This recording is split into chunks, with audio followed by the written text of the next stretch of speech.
Hello and welcome to the Social Recruiting Show. I'm Katrina Collier. I'm, of course, author of The Robot Proof Recruiter and a facilitator and speaker. I'm, of course, joined by my gorgeous, talented talent acquisition professional co-host, the one, the only, the amazing Glenn Martin. Hola. Hi, Glenn. That was delayed. Oh, dear. It's one of those Fridays. And today we are super excited to have the one, the only, the amazing Ryan Leary joining us from Recruiting Daily. Welcome. Welcome to the show, Ryan Leary. Although when you said you're amazing, gorgeous, handsome, whatever you said, host, I thought you were talking about me. Yeah. Oh, I'm sorry. It's like, I'm right here. Yeah, I'm right here. I don't have the beard game quite as strong, but I'm right here. He's got more hair on his face than I've ever had on my dog. Very true. Very true. Very true. Very true. Cool. And also, of course, actually, before I know, I just realized I think we, of course, would not be here without our awesome sponsor, Enterprise Alumni. So thank you very much. Thank you for keeping us running. Gratefully appreciated. Gratefully appreciated. Side, friend. Other side. Yeah, I did that side. It's cool. So Ryan, listen, man, seriously, super excited to have you on the show. In terms of one, finding more about using marketing effectively in recruitment. Two, what is the Girl Guides law? And three, more importantly, how did you get into recruitment? Start with recruitment. How'd I get into it? Yeah. That's fine. Yeah. So how I got it. So it's a crazy story. So a long time ago, it's not that long, it's like 2000 or something like that. So I guess it's 20 years now. So coming out of college, I went through the typical, job fair thing, right? I landed a job. Mm-hmm. It was with a home company, Ryan Homes, who they're a home builder here in the States. And so it was just a job. And on the first day, they said to meet this woman at this job fair. I'm going to sit with her. She'll talk with me, get me started, all of that stuff. And so I did. I'm sitting at, the typical job fair setup, right? The tables and everyone's behind the curtains and all that stuff. Nobody showed up. I was just sitting there. It was just me. Yeah. Oh my God, how boring. Yeah. So here I am. I'm literally like 2 weeks out of college, right? And I'm sitting at this table and nobody's showing up. No pamphlets, nothing, not even a business card, not even a table skirt. And so the table next to me was for Enterprise Rent-A-Car. I don't know if you guys have Enterprise Rent-A-Car. Yeah. So Enterprise Rent-A-Car. And I started talking to the woman. She goes, "Oh, do you have anything for your table?" I said, "Well, actually, it's my first day. And I don't even know what I'm doing here. They just told me to come and kind of meet them here." Yeah. And so they needless to say, they've never showed up. Ryan Holmes never showed up. And I hit it off with the woman from Enterprise. Her name was Tina. I still talk to her to this day. And she recruited me to work for Enterprise. And so I switched tables. I started working in an Enterprise. So I didn't get into recruiting. Didn't even give my notice. I just moved tables. I just moved tables. And so I didn't actually start recruiting the very first day. I did go through their management program and, I washed cars and suits and all that stuff. But it was about maybe a year and a half in or so, 2 years, that I reconnected with her. And she was just, she always touched base. I reconnected with her. I said, "What is this thing that you're doing?" And from probably 2002 and a half to 2003 is when I started in recruiting. In some form or fashion of another, right? And recruiting people into the branches and stuff like that. Yeah. So you were in-house at that time? Exactly. Yeah, it was in-house. It wasn't an official recruiter's role because I was still in the branch, but I would recruit for my local region. And then I wound up leaving Enterprise and I went to another company, Boise Cascade, which was a sales position. But again, it was half sales. And because I had the recruiting experience over at Enterprise, they had put me into their recruiting group, which was, again, an in-house role. And then from there, I just never went back. I just stayed in recruiting. And that was it. You were stuck. Yeah, I was stuck. Why not? They were paying me to have fun. It was good. Yeah. Stuff. How did you end up at Recruiting Daily then? How did that come about? Because it's quite a different role, isn't it? Yeah. So 2007. You guys remember Recruiting Blogs? We're still there. We still have it. Yeah. I actually may have blogged on Recruiting Blogs. You did? Yeah. So Recruiting Blogs was 2007. Jason Davis had started. That's like old school, right? Jason Davis, Dave Mendoza, Maren Hogan, even she's obviously doing well and all that. So a lot of people started recruiting blogs. And so I started with working into recruiting blogs. I had recruiting tools, recruiting webinars, and some of the other things. And that went on for a couple of years. And then I was still working, obviously, with Connexa in my recruiting roles. And then sometime around 2011, Jason Davis was done. He wanted to be done with recruiting blogs, and he wound up at the time selling it to who's now one of my business partners, Noel Kolka. And during that process of Noel wanting to buy into recruiting blogs, he and I connected. And we hit it off, and so since then it's just been there. And I stayed in recruiting until about 2016. I was with Connexa 2012. IBM came in at 2012, acquired Connexa. Stayed on. I stayed on a bit too long. Right, I went from a 2,000 person company, where I knew everybody, to a colossal. Well, I had a serial number. They gave me a serial number, right? So I was like, oh my god, oh wow, 772. You were no longer a human. Oh yeah, just a number. 2G5772. That was my number. It'll forever. Oh my god. But in 2016, that ended. Probably should have left around 2012.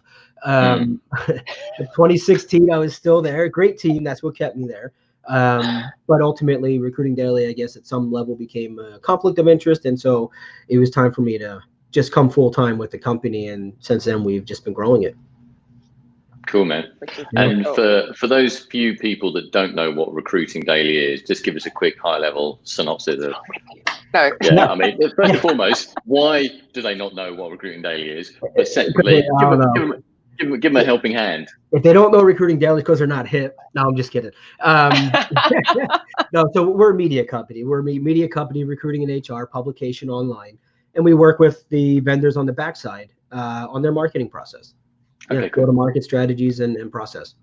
And hence you are the heavyweight messaging campaign topic. Yeah. This was me taking the piss because basically I follow Ryan on Instagram and all I see are these ridiculous weights that you like to lift up stuff with, and I'm just like, so I just had to throw that in there as like I see heavyweight. There you go. Yeah, heavyweight. So this is episode 175. I even did even our little Bitmoji was us doing weights. Yeah. Did you not get it? I thought you'd get it and have a giggle out of that. I see it now. Yeah, I get it now. Yeah. I was trying to be creative. I'll stick to my day job. I thought it was creative. I like the look of me, pushing weights. I mean, it's not reality, but for that brief time, you can dream. To be fair, Glenn was complaining about shifting some sand from the front garden to the back garden yesterday. That's hard graft, right? That's hard graft. Anyway, on topic, recruitment marketing. What is it, Ryan? Everybody has a different definition around it. Everybody can tell me maybe, give me the true essence of recruitment marketing. What is it? I think it's pretty simple. I think recruitment marketing is really the practice of using marketing strategies to promote working for an employer rather than for a job, right? So I think the job of a recruitment marketer is to attract talent into an employer. The job of a recruiter is to attract that talent into a job. Yeah, totally, man. So why, curveball question, so why do so many companies value marketing but see recruitment marketing as slightly less valuable? Or it seems to me that there's a harder conversation to be had to get budget for recruitment marketing. Have you got some thoughts on that? Yeah, well, because they see recruitment as an admin function, so therefore it's just maybe. Is it the part of it? I think in most companies, this is probably going back 5-6 years, but it's still true today. I think a lot of marketing, so you have marketing, right? A lot of companies still don't have a recruitment marketing function, but they have recruitment marketing, which is generally held within marketing, but the budget is controlled by HR, right?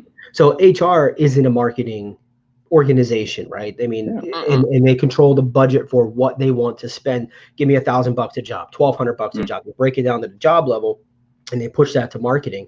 And marketing says, well, we ate that budget up just by writing your copy, right? So done deal, right? It's not, a lot of companies haven't invested yet fully in a recruitment marketing program. Maybe they brought some tools in, but they don't have the person to operate nor the brain power to actually create, operate, and then distribute.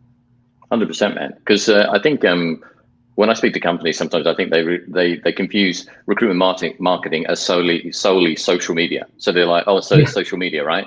So it's like Facebook, it's like LinkedIn, it's like Instagram, it's whatever. But it's so much more than that, right? I mean, it is a proper marketing approach to recruitment, right? Long tail, not short tail, short to medium term gains. It's that long tail kind of approach, right? Yeah, I think so. I think I think so. From a recruitment marketing standpoint, I think where there's some confusion, like you said, it's just push it out on the social, right? Get into a digital marketing strategy, things like that.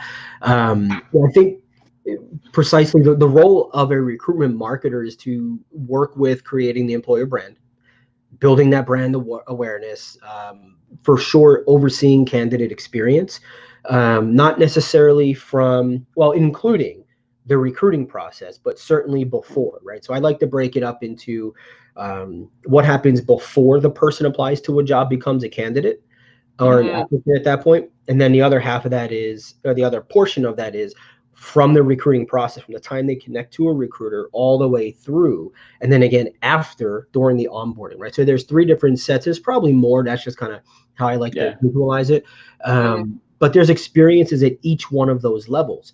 And the recruitment branding team or the recruitment marketer has to be involved at each of those levels to help create those experiences along the way, because you can have you can attract great candidates through recruitment marketing.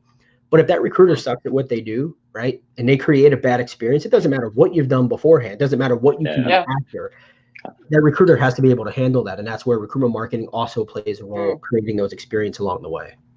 Actually, that leads quite well into David Allen's comment here. Do companies struggle in that case by using recruiters to do their own marketing rather than having a function specifically for this? In a lot of businesses, recruitment and marketing are in different worlds.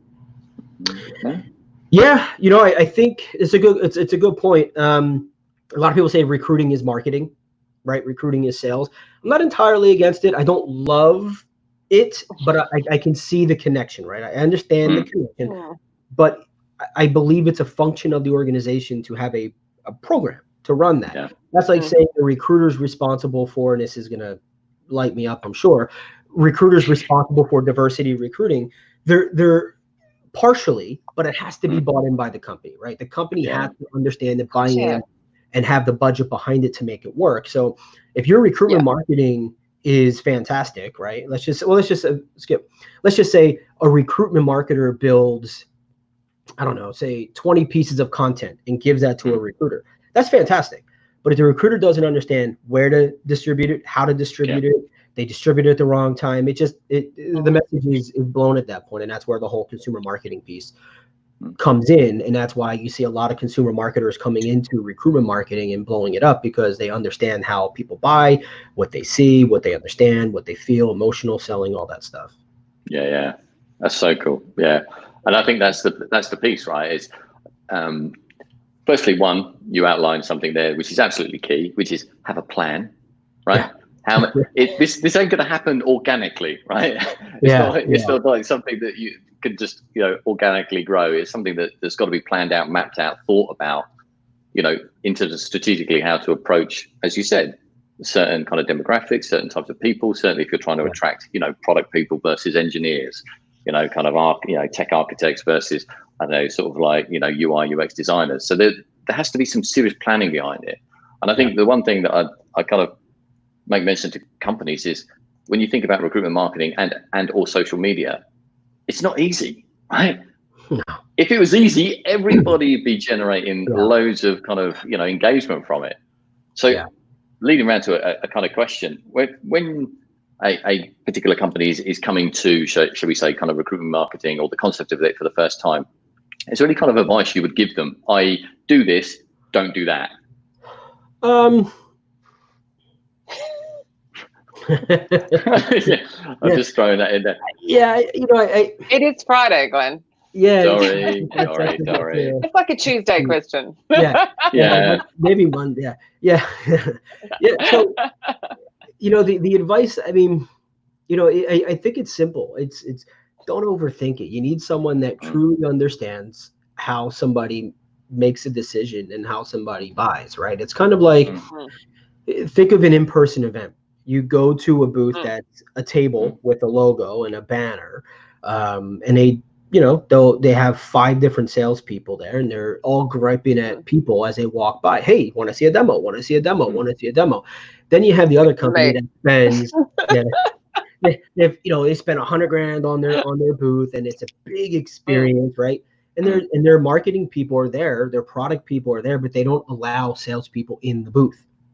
It's just product people, and they talk about the product, but the experience within the booth is really amazing, right? They spend $100,000 on it. It's got waterfalls and all that other crap, but it draws people in, and then they forbid the sales process. They don't allow people to sell. It's just talk, have conversations. We can sell later, because most likely the person you're talking to, 1, isn't the right person, and 2, they don't want to be sold to, and even if you sell to them, you're just wasting your breath. They've got 400 other booths that they're going to go to. So the process is the same here, I think, in the recruitment marketing side, is to bring someone in that understands and how to set the process up for a person, and understands the different cycles of buying and how they buy and the stages of it and all that stuff. And I assume the easiest way to understand that is to go and talk to the people doing that job in your company already and in the industry, and ask them like what they look for, and as far as like content goes and roles and information, or no? That might vary based on company. If you're talking specifically about recruiting, potentially, yeah.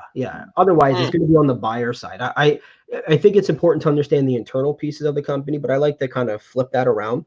And so companies that we work with, we'll tell them, let's go the opposite way. Let's talk to the people you hired, the people you didn't hire, if they'll talk to you, right? Ex-employees and people like that who can help you understand the experience they had and where it could have been better. Because your hiring managers are going to say, our process is amazing, right? I built it. Of course it's good. Oh, no, I didn't mean the hiring managers. Sorry, I meant like the people. Oh, like the employees itself. Yeah. So if I'm hiring a data scientist, go and talk to the data scientist to discover how do we do? What could we do better? What information they want to see? That sort of stuff. But I also, for every good that you get, I go for the bad side, right? Because if the data scientist in the company is hired, they're not going to say, well, it was good, but I interviewed with John and he was a ass. Like, he wasn't good, right? Like, I stuck in with it because I wanted this job. He's not going to say that because he reports to John. Right. So you want to get the opposite end of that as well, to see really what was the bad. It's kind of like when we have speakers on, right? It's, everybody wants to know how good they did. Like, how about how bad you did? Like, where was the bad parts? Because you know how good you did, right? You know the good, you get that feeling, you know what people like, but what was the negative side of that? Where can you get better? We have a few tongue-in-cheek comments on the side here that are quite worth showing. Audra just saying that marketers are so good at employer branding. I think that might be a bit tongue-in-cheek. And how important is an opt-out, unsubscribe in recruitment marketing? Asking for a friend. Well, obviously, here in Europe, very important. Very. I think it's important. I think it's important everywhere. In the beginning days, when software forced us to put that there, I try to hide it, right? White it out, drop it all the way to the bottom. Now I want it up in the front. I mean, right now, there's so much noise in the inbox, and I still think email, and people are gonna kill me on it. I think email is still one of the top communication tools. I get it, text is right there, but email is not that. Email has a significant role in everything that we're doing, and frankly, I don't want somebody who truly doesn't want the information getting the information with the hopes that they're going to get the information and read it. Yeah, totally. And for people, as people hear that, for a couple of reasons. One is, if we're sending out 10,000 messages to people that aren't opening and engaging, look, at some point that hurts our deliverability, and our messages get pushed into all the other inboxes and most likely not even seen, right? So, we have a 7-day clean period where if you don't engage in 7 days, we remove you from an active list. And that's intense. 7 days is intense, right? Normally it's like 120 days, but we go 7 days. And I recommend that when companies are doing recruitment marketing, it's not 7 days, it's a little more than that. But still, it's shorter than the typical 120 days or even 12 months a lot of companies are doing. I'm not showing the next comment. We'll take that offline. Jeremy, hello, Jeremy. Hey, Jeremy. I think it might be the first time you've ever joined us. I haven't seen you in like 300 years. Yeah, Jeremy long time. actually trained me at Spring Technology 290 years ago. We're that old. Should Trained me as companies well. look at... Did he? Both of He us. trained me as well, I'm yeah. so sorry, world. It's all Jeremy Snell's fault. Should companies look at two marketing teams, their own product and customer journey, and then a marketing business partner to work in brackets seated within the recruitment team? So, well, yeah, I guess so. I think they work together a lot, depending on the company, right? But ultimately, I think they work together. But yeah, it's two separate roles, in my opinion. Yeah, man. I mean, the thing is, though, so I work with startups and scale-ups, right? Usually, recruitment marketing, recruiter, and sometimes a little bit of HR is one person. So, because there's not really the budget for 3 people or a team, and you know, I've found that I can start to build some social media content, right? That's cool. I can get that part of the game generated. But actually getting the business to buy into planning longer term on something that they see is quite short term. So hiring managers like, hey, I've got like 2 people to hire and then I'm done for the rest of the year. So actually, I don't really see the value in kind of contributing to this just yet. Have you got any suggestions for how to really not sell recruitment marketing, but really kind of advocate for it when there's either not much budget or not much buy-in? Well, I think that's where the marketing team, the recruitment marketing team comes in, right? I think a company, and this is all going to be different per company, but I think of course, some companies will have a holistic view of this, where the recruitment marketing team is just creating content for the company as a whole, because again, the recruitment marketing team, in my opinion anyway, is the goal of them is to drive people to the employer. And the recruiter drives it for the job. So if the recruitment marketing team is focusing on the employer, right, the experience of the employer, the awareness of the employer, what am I seeing on Instagram versus Facebook, and when I'm reading Forbes, is a survey popping up that's going to drive awareness to the brand, so that when the engineering job comes up or the developer job comes up and the recruiter reaches out to me, the recruiter can focus on selling the job, because my recruitment marketing team already has told this person how amazing we are. And that's, so I think it's a separate, I don't think the hiring manager needs to buy into that. I think that's where the recruiter has to be launched into that role. But once that job is open. Yeah. I think, could it be sold more along the lines of the fact that people want to know who they're working with as well? Like even from a client point of view. Yeah. So actually just saying, well, actually we're just sharing our people, whether it's for recruitment or, sales. This is just who we are. Yeah, exactly. It's a story. You're telling the story. You're building the story. I think the challenge most companies have, though, in this situation is not just create. They can create the story. It takes time, but they can create the story. Once they release it, once they push it out into the market, they stop. They seem to always stop there, right? Like, we've launched a campaign. We're good. It's running. We put 15 grand behind it. We hired 2 people. We're good. And then they let the story go. But the story doesn't end there, because you're constantly bringing new people in. The product constantly has updates, right? If you have an update, I forget the name of the tool. They just did a diversity update, timely, right? They just did it, but they didn't do anything, or what they failed at, in my opinion, was they didn't have a story behind it. You just said, hey, do you have diversity hiring issues? Here's a tool now, right? Like, we've updated this.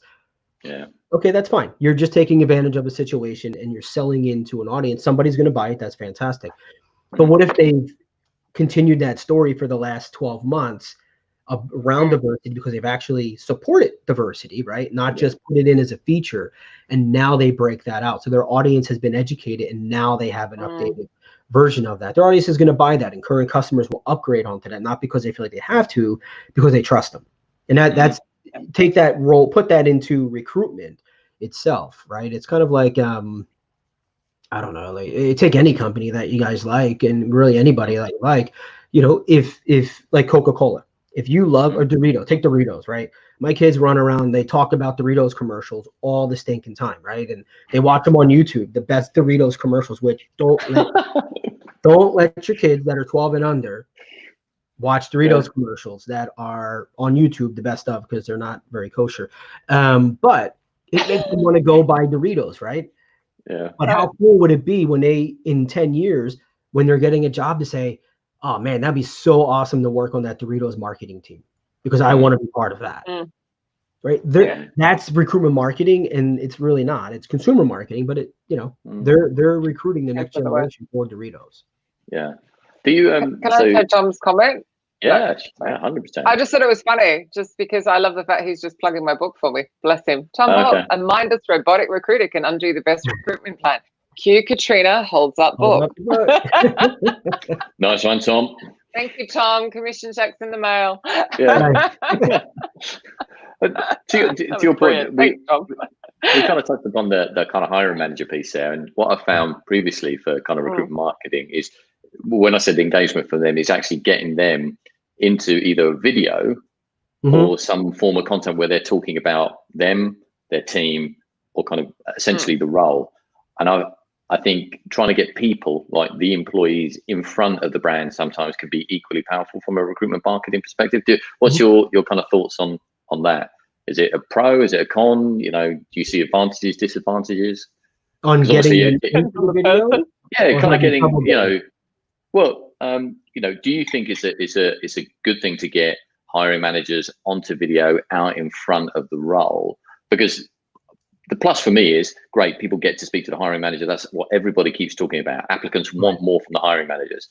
The negative side of that is, okay, cool, you've heard the hiring manager. Oh, by the way, he's leaving in 6 months, or she's leaving in 6 months. So there's a catch-22 around it, right? Yeah. Well, I think it depends. So short answer is yeah, right? Getting these people at the forefront is always a good thing. However, you can have duds, right? They're awful on camera. Right? Know the company hasn't invested in them, that type of thing. So it's always a tricky thing, right? What do you do if the person leaves the company? Well, if they left the company in a good way, totally fine, I think. If they left it in a bad way, well, you might have to pull that, right? So if you invest a lot of money, you're in trouble. Glenn, think how long it's taken us to get comfortable on camera, right? It's taken time as well. So it does. Suddenly shove a camera in front of a hiring manager and try to make it not awkward. Yeah, I think that's where I think storytelling comes in to this. Skill Scout does an amazing job at this, where they don't necessarily focus on a hiring manager, but they focus on the story itself, right? So the hiring manager might be in there, the employees are in there, a ton of B-roll footage, but people are watching that, but they're listening to the story, right?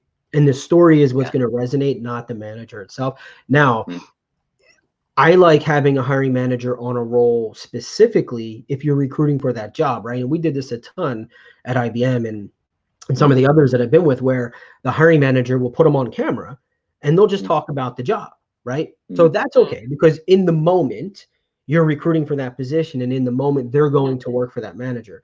So sometimes it can come across really awkward. If it isn't, you don't use it, right? But you try it. But if you're using it as a promotion for the brand, that's tough, right? Including them in there talking is fine, but featuring them, I sometimes, I've seen companies get into trouble with that and not know what to do. Yeah. This is Audra's opinion on that. Try to find any recruitment related video that anyone goes to YouTube to watch, like a Doritos commercial. Yeah. Hey, you know what? Cool. Unless it becomes like a Diet Coke commercial. Yeah, Doritos is hard to beat. That's for sure. Yeah. They were watching one the other day. It was with Megan Fox, I think, and someone else. I'm just like, oh, what are you doing? Like, you're 9 years old. Wow. Put it off. Yeah. No more Doritos. Not seen any of these. Yeah. Hey, if it's good enough for the Super Bowl, it's good enough for the house. Yeah, now you said Megan Fox, I'll be Googling that after the show. Thanks after for the tip. We'll be like, what do you mean Doritos commercials? So I think I kind of pulled you in the kind of recruitment marketing direction, but we did say that you were going to kind of give us some insights in terms of consumer marketing that could be really useful for recruitment marketing. And you touched upon that a little bit in terms of kind of demographics and that. So could you kind of expand on some of the sort of key areas you think would be really useful from a consumer marketing perspective? Yeah, sure. I mean, think about, and this is basic, it says basic, right? So start at the most basic level. Basic is good for me. Yeah, basic is good for most people. Let's go to cliche route, right? So put the right message. Remember, it's Friday. Go basic. Yeah, go basic. So cliche. Let's start cliche, right? Put the right message in front of the right person at the right time. That's consumer. I mean, consumer marketers are geniuses at this, right? It's kind of like, today I do not go and search on company websites for things, right? So, for example, I'm looking for different types of fishing equipment, for example. I don't necessarily have to go to these websites. I just go to Google. I literally just type in all the stuff I'm looking for, and then I shut it down, because then I'm served up with all the ads, right? So I don't have to waste my time researching on companies. It's kind of a backwards way of doing it. But if you want to save money, there's a tip for you. It works, right? So just go to Google, type in whatever fishing rods, or a specific one that you want, and then shut it down. Go back in again, shut it down, do it again, shut it down. You'll start to get bombarded with content, with ads, old things you've signed up for, incentives, promotions, the whole bit, right? And so now, without researching it, I now have 20% off or $15 off $100, all this. I'm like, this is fantastic. I didn't know I signed up for this stuff. And then you get all my future shopping. Yeah. It's fantastic. I love doing it. Imagine if someone does that in recruiting, right? Imagine somebody goes online and says software engineering jobs, and then all of a sudden they get an email that says, "Hey, John, we have a software engineering open," or "Hey, Katrina, we have this," or "Hey, whatever."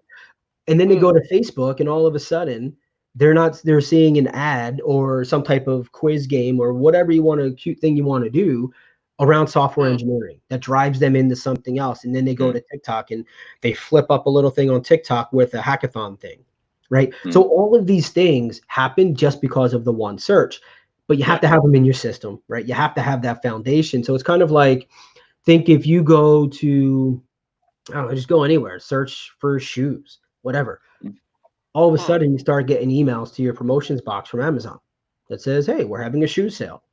The same thing is true with recruitment. If you can set yourself up foundationally that way to track people, then you know what's going to happen, right? If if for example, let's just say, I don't know, a Coke, Pepsi Cola, whoever knows that Glenn was looking on their career site. Right. Let's just say you applied to a job 5 years ago, Glenn, and all of a sudden you just start browsing around their career site. If their CRM triggers and says, "Oh, here's Glenn. He's been inactive for a while. Let's send him a quick little message," right? Let's send them this. Let's send them a pop-up on the screen. "Hey, Glenn, welcome back." All of these types of things will drive behavior and create the experience. And is the technology available to do that? Yeah. Oh, yeah. That it can literally. I think somewhat in recruiting. I've turned off all of my Amazon emails, so I have no idea when I search for shoes whether it sends an email, because literally they're all off. I turn them all off. I search for things all the time just because I love getting the ads and seeing what's out there. Right. But so it is possible to actually go to a website and they know that it's Glenn coming back. Oh yeah, because of the IP, I guess. Oh yeah, for sure. So now, as long as you've done something, I screw that up. I use a VPN. As long as you've done something in their system before. Yeah. So think of it this way. Let's just say you're using a tool. Not all these tools will do something like this. Let's say using Phenom People or Smart Recruiters or JobBite or Aperture, or any of these, Beamery, and Clinch. They're running your career site. Right. You've opted into, their talent community. You don't remember that term, talent community, right? You've opted in, right? You get emails or whatever you're doing. You've applied to a previous job. Yeah. When you go back on there, if they have it set up properly, yes, they'll be able to see that Glenn applied to this software engineering job. He's now back on the site, and here are the 3 jobs or 4 pages that he's looked at. Yeah. Let's trigger these next steps, right? So an experience there could be, Glenn looks at a software engineering job, hops off of it. He watches a video of the software engineering group or reads some content from the software engineering group.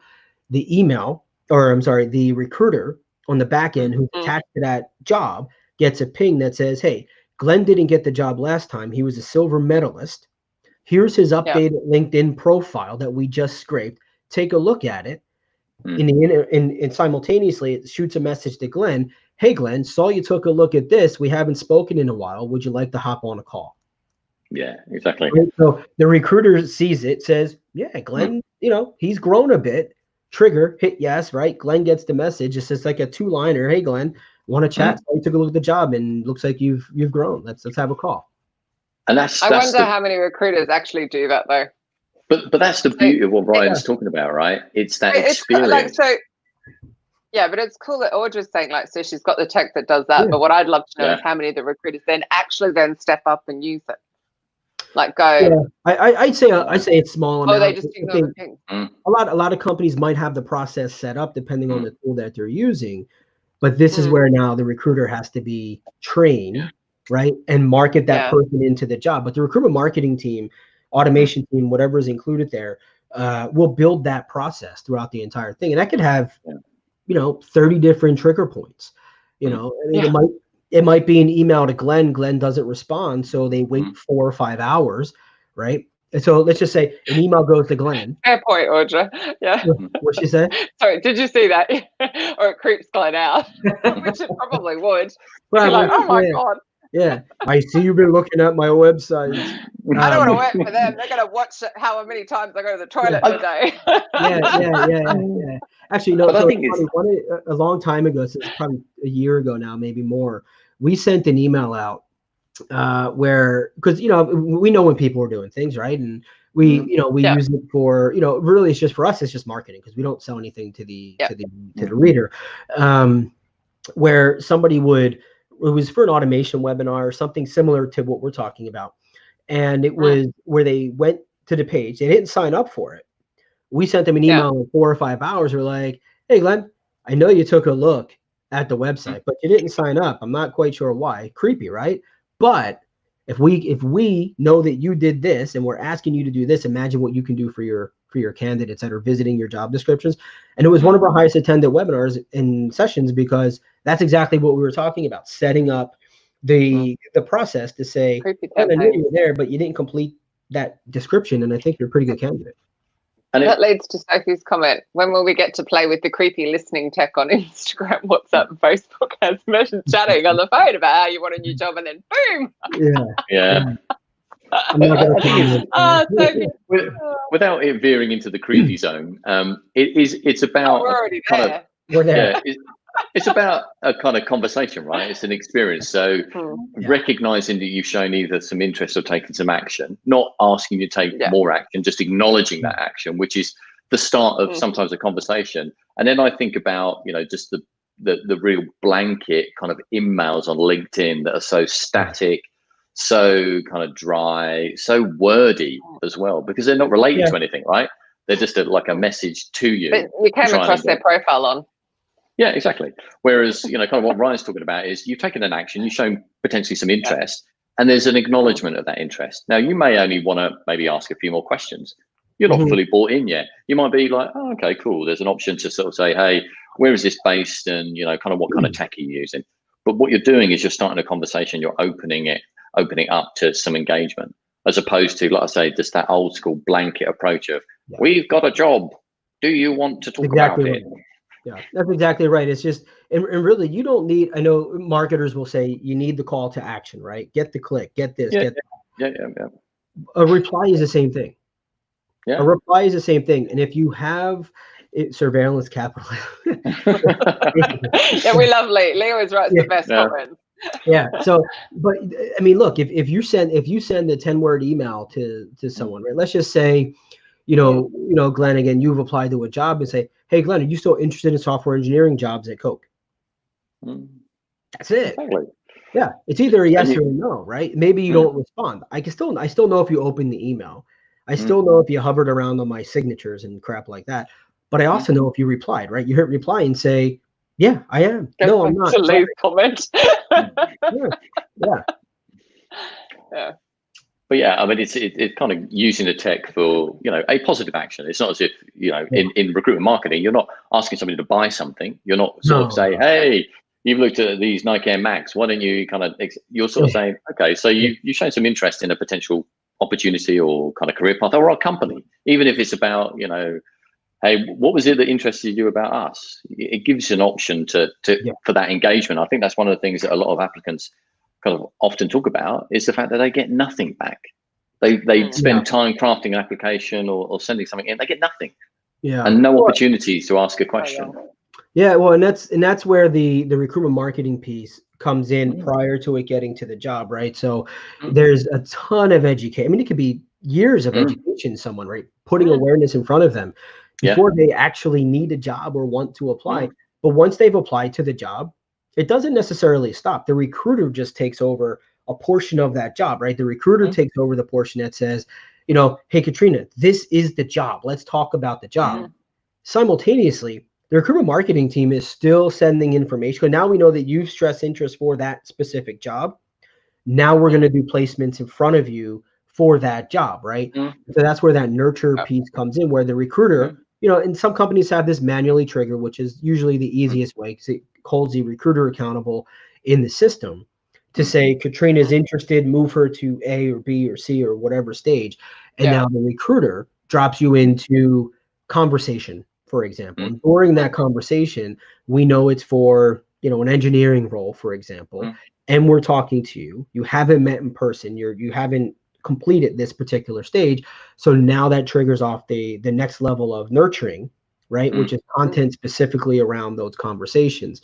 Now, if you look at it from a sales perspective, if your company has this is complex enough and they have it set up properly, you can have, right? You can have your content folder, right? Your content bundle, where I can see that Katrina looked at page A and page B.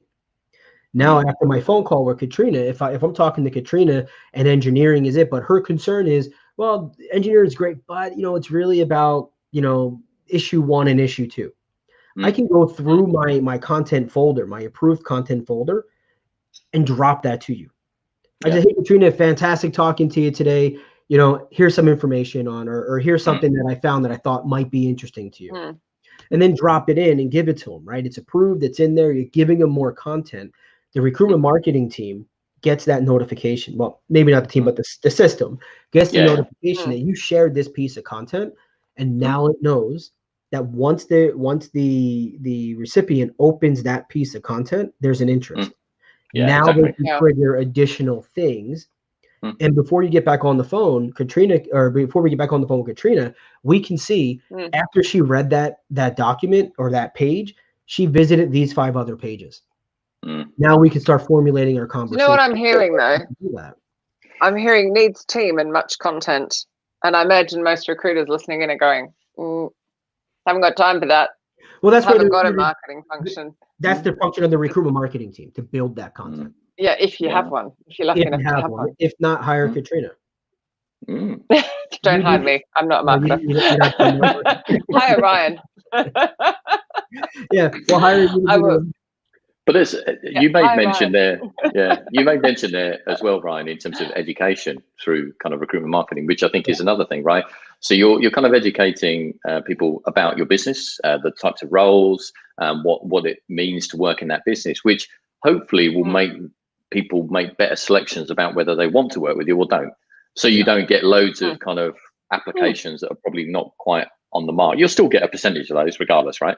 But actually, it makes it easier in some respects to give feedback to those individuals to say, hey, look, you know, we pointed you here and here, and these are the sort of things you're probably not hitting the mark too much. But you know, if you want to consider us for the future, these are the things that you need to kind of think about.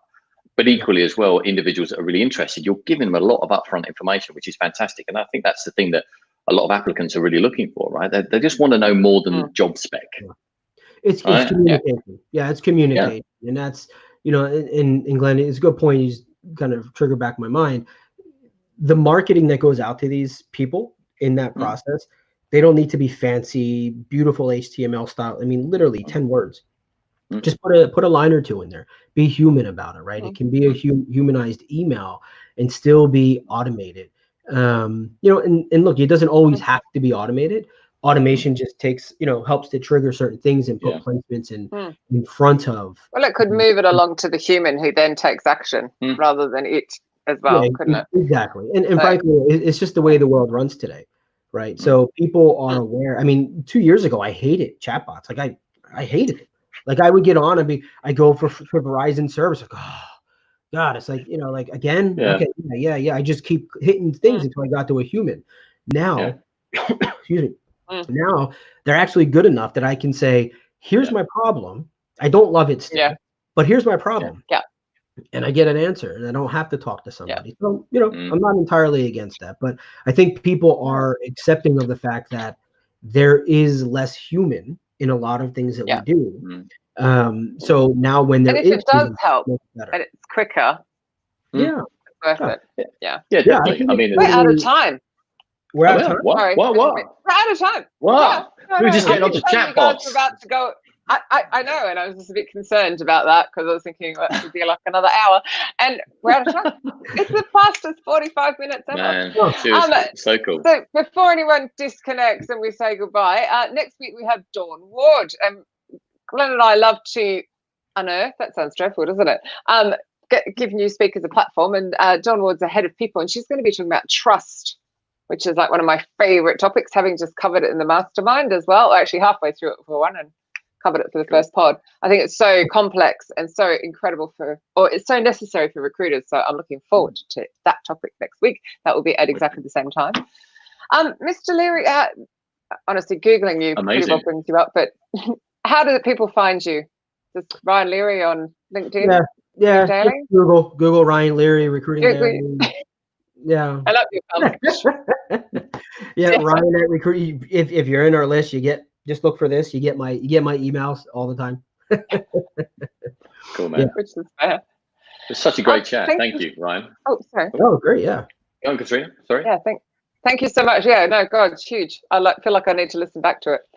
There was too many, lots of knowledge bombs. It's like I'm not sure I took it all in being on a Friday. I might watch. Hopefully it helped. And honestly, if you take anything away from this, go Google some stuff and then just close it out, and you'll get some sales. It's good. Yeah.